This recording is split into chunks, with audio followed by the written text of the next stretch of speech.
আমরা এই দাবিটা করতেছি আজকে থেকে না, অনেক আগে থেকে। এই কাজ হচ্ছে বলে সরকার আমাদেরকে অনেকদিন ঘুরিয়েছে।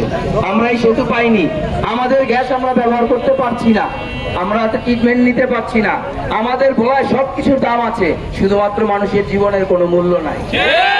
এভাবে কয়দিন ভাই? আজকে আপনি আওয়াজটা তুললে কবে আওয়াজ তুলবেন? আপনার কোনো কিছু প্রতিষ্ঠা করতে হলে গর্জন ছাড়া প্রতিষ্ঠা করা যায় না। ভোলা বরিশাল সেতু দাবি আমাদের একটাই, এই দাবি মানতে হবে, পূরণ করতে হবে।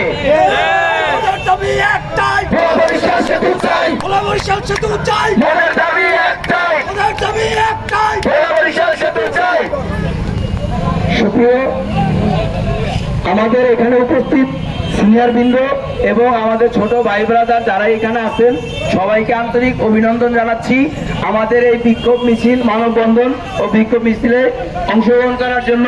কারণ কালকে যে নেককারজনক ঘটনা পুলিশ ঘটিয়েছে তার তীব্র নিন্দা ও প্রতিবাদ জানাচ্ছি।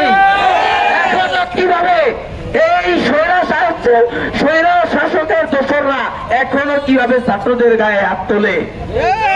আমরা আমাদের নৈতিক দাবির জন্য হাত দিয়েছি।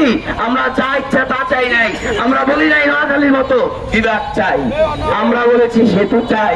আমাদের সেতু দিতে হবে। এই কথা বলে আমি আমার বক্তব্য শেষ করলাম।